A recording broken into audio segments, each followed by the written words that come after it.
Jadi prinsipnya hidup ini jangan sampai hal-hal dunia itu, debu dunia itu menjadi berdampak ke hati gitu. Itu prinsipnya itu.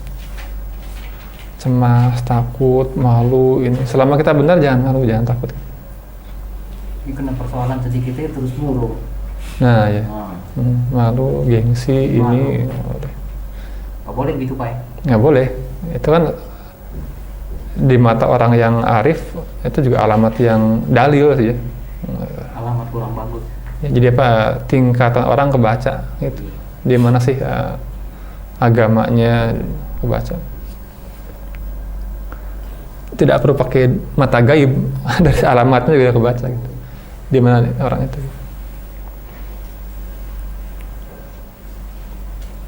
Walaupun tidak mudah, nah makanya harus baca Al-Quran.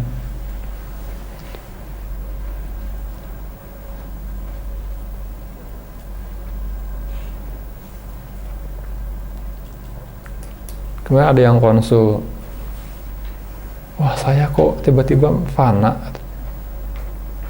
Betul-betul saya berjalan kegelapan yang sangat pekat. Tiba-tiba fana gitu. Iya masa fana, ada salik fana. Masuk ke yang alam yang sangat gelap. Dia berjalan kegelapan gitu. Gelap gulita. Wah, lagi riadoh gitu maksudnya. Iya, dalam masuk alam riadoh dia seolah Masuk ke tempat gelap. begitu gelap, nggak ada cahaya sedikit pun juga, gelap gulita gitu. Tapi dia masih menginjak tanah jalan itu. Jadi, tidak apakah di depan ada jurang, ada apa nggak tahu ya, dia jalan gitu. Kegelapan mengerikan sekali. Mulai muncul ada orang datang, simpel ya. Orang datang bawa seperti lampu neon apa ya? Lampu yang suka berpendar apa ya? Fosfor. Apa? Fosfor ya, gitu. Yang sekali lampu yang menyala gitu. Dikasih ini Quranmu gitu. Itu Quran juga kadang-kadang menyala dikit, kadang-kadang kayak lampu yang mau mati gitu.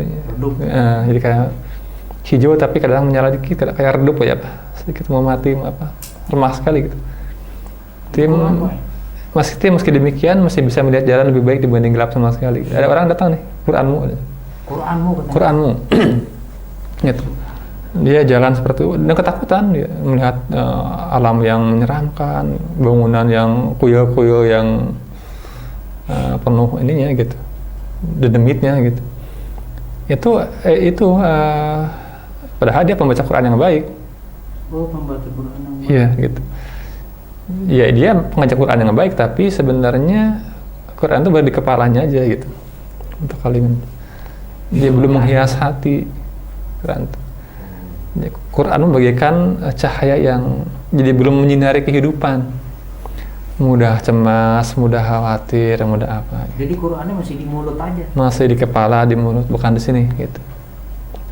Nanti kalau di dalam suluk ya Pak Salim, kalau misalkan orang dimatikan ininya akalnya gitu, kemudian kan si mursyid suka ngetes, tes jiwanya bukan ininya, gitu. Tunjukkan di mana Quranmu. Gitu. Kebanyakan di sini, di kepala. Jadi ya Quran itu sebenarnya hafalan yang itu. Oh, masih di kepala. Mestinya ke sini. Di sudut. Gitu. Iya. Jadi belum masuk ke hati, jadi belum jadi semacam akhlak, pakaian gitu. Jadi Quran belum bisa membentengi kita dari persoalan dunia gitu. Formalitas aja, sementing kan Quran biasa. Bisa baca gitu ya. Itu yang tadi tuh pembaca Quran. Qori. Pembaca, ya ngebaca ya. Ikut ngaji juga gitu. Qori lah. Tapi Quran, ya saya bilang itu Quranmu itu berarti sejauh ini Quran itu yang masuk ke penghayatan dirinya itu seperti lampu itu gitu. Sedikit sekali masuk. Ini yang gelap itu saya bilang dunia ini. Jadi kalau secara hakikat itu ya. Hakik dalam di pandang alam hakikat dunia kegelapan, Pak. Sama kita mau melihat Siratal Mustaqim di mana coba? Iya. Itu dia nangis ketakutan. Itu seorang qori yang bisa baca Quran. Baca Quran. Apalagi yang bukan qori.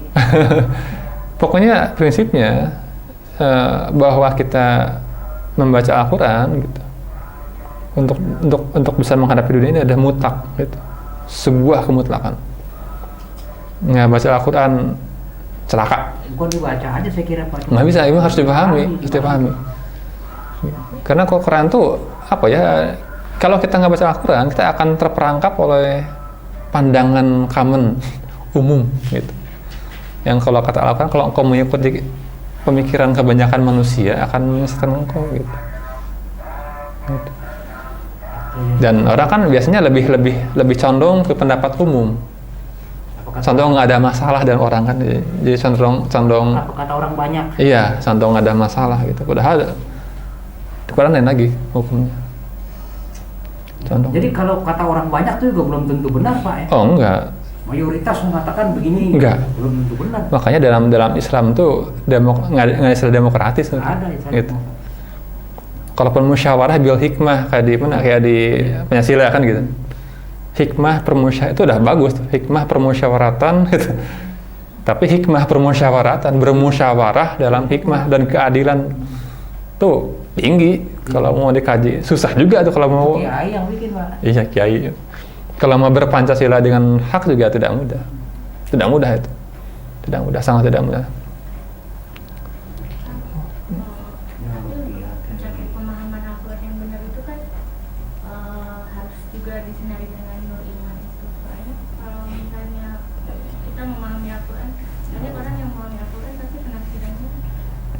Oh, tentu saja. Menggunakan ayat-ayatnya itu untuk membenarkan apa yang hawa nafsunya gitu. Oh, tentu saja, memang tentu saja. Tapi prinsipnya kita sudah punya cahaya yang hadir Al-Quran. Gitu. Ini prinsipnya itu. Jadi antara fenomena keimanan di qalb dengan Al-Quran tuh sudah kembar gitu. Kita biasa saling memetakan antara itu. Fenomena di qalb. Iya, jadi seorang pejalan yang tanpa ini pun sangat berbahaya, bisa gila gitu. Jadi betul-betul kita bersuluk dengan membaca Al-Quran gitu. Gimana caranya kita bisa mencapai satu kesatuan dengan apa yang ditunjukkan di dalam qalb dengan apa yang dibukakan oleh Al-Quran itu. Saya pikir kita bergerak dari dunia masing-masing, gitu. Tidak berpikir dari dunia yang lain, gitu. Justru dunia yang apa ya, menutup masing-masing. Kita dalam kurungan dunia masing-masing kan, betul nggak? Masalah yang kita dapat unik, nggak ada yang sama, gitu. Itu kan sebuah dunia yang Allah berikan. Jadi dunia masing-masing ya. Jadi tidak ada satupun hal yang akan menimpa kita, hal baik atau hal buruk, kecuali itu dari tangan Allah Ta'ala. Betul nggak? Itu prinsip pertama itu gitu. Apapun yang menimpa kita, entah sakit, apa tuh sudah tidak boleh ditolak gitu. Itu semua, walaupun pedih, walaupun berat, pasti itu kalaupun terjadi manifest di alam dunia itu pasti sudah dengan izin Allah gitu. Nah kita mengevaluasi gitu spare bulatan dunia kita masing-masing gitu dengan ini dan cahaya iman nanti kita baca itu gitu. Orang biasanya membaca kehidupannya tanpa ini dan tanpa ini. Tapi sekarang kalau kita baca Quran Pak, ya lewat aja gitu. Masih lewat aja. Quran kita baca sih baca. Nah memang nanti tambah ini gitu. Salib banyak yang ininya ada tapi tidak membaca ini. Ada juga yang membaca ini tapi nggak diresapi gitu. Tidak akan berbuah. Jadi nggak nyangkut gitu perasaan. Iya, nggak akan berbuah. Nggak ngerti-ngerti apa Iya. sih yang dimaksud dengan ayat ini gitu. Iya. Dibaca lagi. Setelah beberapa kali diulang-ulang, kelihatan gitu Iya. pelan-pelan. Soalnya kita biasanya baca Quran dunia kita. Iya. Itu tidak akan saling menginduksi gitu. Dari kecil kan kita baca Quran terus. Iya. Sering baca Quran. Kita Quran di dunia yang lain, Iya. dunia kita. Iya. Dunia kita hari ini diselesaikan dengan pemikiran masing-masing gitu. dengan waham masyarakat yang ada gitu. Tidak akan nyambung, tidak akan berbuah gitu. Kita harus bekerja keras membaca gitu. Atau melakukan sebuah pembacaan ke dunia masing-masing dengan cahaya iman dan Al-Quran gitu. Itu yang pertama. Jadi idealnya harus betul-betul dipahami betul Al-Quran itu. Mesti. Nah, caranya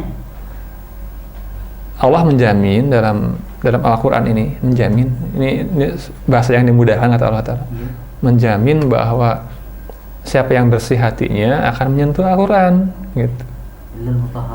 Ilal Mutahharun di Al-Waqi'ah itu. La yamassuhu Ya, la yamassuhu ilal Mutahharun di Al-Waqi'ah ya. Jadi betul-betul itu. Jadi proses pemaknaan Al-Quran itu sifatnya bisa sama personal. Personal sebenarnya, personal tapi tidak akan tabrakan. Jika ada 10 orang melakukan pembacaan dirinya dan kitabullah, itu tidak akan tabrakan. Ya, bukan subjektif. Enggak, karena dunia yang memutari masing-masing itu dunia yang Allah berikan kan, betul nggak? Dunia yang Allah kreasi dengan 2 tangannya menutup jadi semacam bola sabun masing-masing gitu. Gitu. Jadi dan nanti dengan membaca Al-Quran, kalau misalnya di sini ada sekian belas orang di ruang ini, masing-masing penyandur iman, membaca Quran dengan baik, membaca dunia dengan baik, itu akan tiba-tiba saling menyatu dengan indah. Gitu. Kayak puzzle yang mulai membersihkan dirinya akan saling mengintegralkan, iya, gitu. Dengan sendirinya. Al-Mutahharun tuh Pak ya, pada tingkatan Al-Mutahharun. Al-Mutahharun. Tuh. Iya, Al-Mutahharun. Jadi sebelum sampai Al-Mutahharun itu selama ini ya kita baca Quran ya cuman sekedar seperti orang baca Quran aja. Iya, gitu. Kurang begitu dipahami gitu. Betul. Jadi memang hidup ini harus perpaduan antara tadi melatih mengeluarkan mengeluarkan keris dari serangkanya, dari sarungnya gitu. Itu di Riyadhah dalam suluk itu. Pertanyaan, kok zaman Nabi ada enggak nanti ya tuh? Mengeluarkan keris dari serangkanya, perpaduan antara Riyadhah yang baik, melakukan pembacaan dunia dengan baik, mengawinkan dengan Al-Quran gitu. Menurut pengalaman Bapak yang udah lewat, Iya. jadi pada saat mencapai Mutahharun itu efeknya gimana waktu membaca Al-Quran? Begitu kita baca terus kita paham gitu, terserap gitu maksudnya. Mestinya begitu. Enggak menurut pengalaman Bapak? Mestinya begitu. Kalau bisa iya. Oh iya. Subhanallah, alhamdulillah, bisa iya gitu. Tapi kadang-kadang kenapa Salik tidak terbuka? Karena dia mungkin tidak bertobat. Dalam pengertian dia memang belum mencari Allah Ta'ala gitu. Atau karena serangan dari dunia demikian banyak dan dia belum bisa gitu. Wah, saya banyak masalahnya, banyak nih, susah nih. Salik juga masih berbeda-beda Pak ya? Oh iya dong. Kan bertahap kan ya. Kenapa? Artinya dalam persoalan yang Allah berikan dunia kita itu kan istilahnya gimana ya? Dari kecil kita mulai artinya kita mau mulai membentengi diri dengan Quran dari hal yang kecil aja, dari permasalahan kecil kemudian meningkat lagi. Betul. Jadi tahu-tahu dihantam dengan yang besar mungkin kita. Oh iya, Allah kan tidak akan menimpakan ujian yang itu hukum Quran ya. Allah tidak akan menimpakan ujian yang kita di luar kemampuan kita. La yukallifullahu nafsan illa wus'aha. Itu hukum.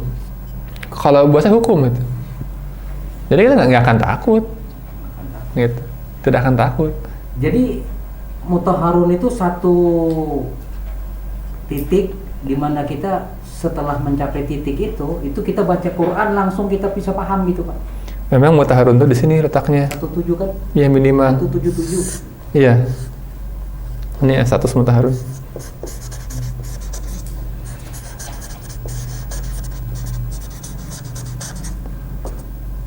Pada tingkat itu kalau kita baca Al-Quran langsung kita bisa serap dan kita bisa mengerti gitu. Mengerti. Langsung. Ya, memang kan Quran itu kan lautan. Ya enggak seperti sekarang. Setiap ayat juga akan bertahap bukanya, karena kan itu bukan satu arti, artinya itu sangat berlapis, sama sangat luar biasa ya gitu. Ya, tapi pada saat mutaharun itulah, pada tingkat itu baru kita bisa Iya. memilah. Kalau selama ini Iya. kan cuma sekedar dibaca. Dan kalau kata Rumi, mutaharun itu orang yang dibersihkan betul. Istilah dibersihkan itu artinya akan dihantamnya ujian. Apapun juga yang menjadi waham dari kita itu akan dibongkar. Gitu. Ya Allah. Allahumma ja'alna minal mutahhirin.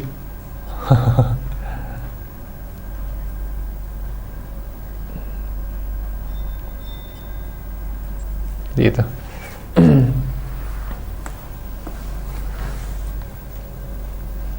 Jadi orang beriman harus tidak boleh urusan dunianya takut nggak cukup, takut kurang, takut nggak kebahagiaan tuh. Kalau sudah masih begitu, berarti masih mania gitu. Nggak yakin kepada Allah yang Maha Adil.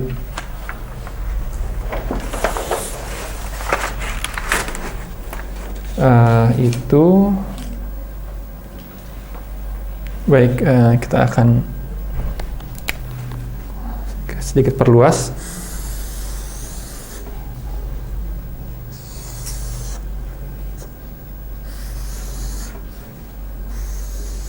Tadi langit 1, langit 2 dibagi 7, yang disebut tadi apa? Jiwa, sinapsnya, nafs yang berbau jasmaninya. Ini jiwa yang ketarik oleh alam ruhani, alam ruhani ya. Jadi kalau di langit 2 orang tidak terganggu dengan persoalan dunia gitu. Makanya dia kadisia saja apa ya, yang langit 2 itu mungkin 0,0%. Berapa persen? 0,00 sekian. Jadi yang ini nih, yang ke atas. Yang di atas 1. Iya. 0, sekian Iya, persen. mungkin Jakarta 1 orang, Bandung juga 2 orang gitu. Banyak, dari ratusan ya. Ratusan, betul. Dan emang seperti itu. Dia berarti yang udah di langit 2 dia. Iya, langit 2. Statusnya di langit 2, Iya. udah di langit Betul. 2, bukan di langit 1 lagi. Betul. Itu cuma 0, sekian persen. Iya. Jadi Dia di mana? di langit 21, 23. Jadi kita masih suka bingung, gitu, khawatir ini, takut ini, malu, tersinggung, dengki, itu langit sih, di sini. Itu Masih 1 ya. Kalau yang udah kedua udah nggak ada, bingung mau Iya. Makanya kalau lihat saling tidak ideal wajar, Iya. karena kan di sini, gitu, di sini. Jarang lah itu. Tingkatan itu bisa naik turun ya? Kenapa? Bisa. Jiwa itu bisa naik turun. Bisa. Bisa aja. Bisa aja.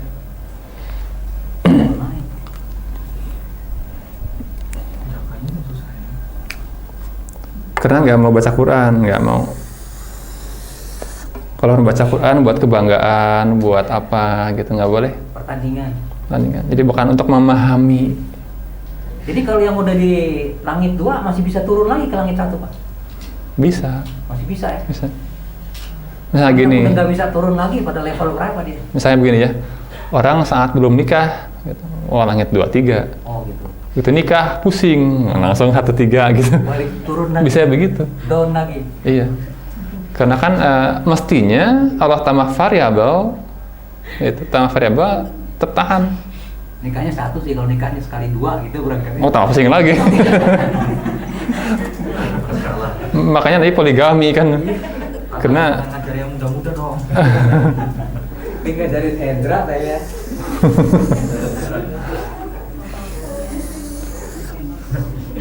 jadi kalau orang istrinya banyak itu wah luar biasa. Nabi-nabi kan begitu. Luar biasa karena emang tidak mudah. Satu aja kewalahan gitu. Nah kalau di langit 1 ke bawah itu disebut Ini ya jiwa haywaniyah. Jiwa hewani. Kemudian nafs nabatiyah. Kemudian jiwa material, jiwa benda. Benda iya. Benda iya. Bandawi. Bondo. Nafs syaitan. Nah,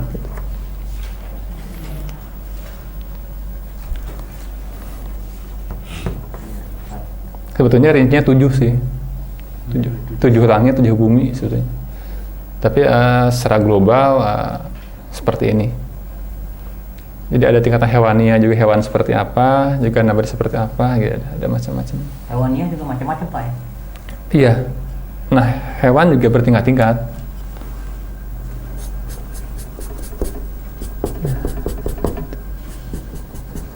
Tapi dari Mursyid hanya memberikan ini prinsipnya. Ada nafs yang hewaniyah, nabatiyah, benda, syaitaniyah gitu. Ke bawah nggak ada lagi. Ke bawah ya ini paling buruk setan. Paling buruk. Luarnya manusia isinya setan. Gitu.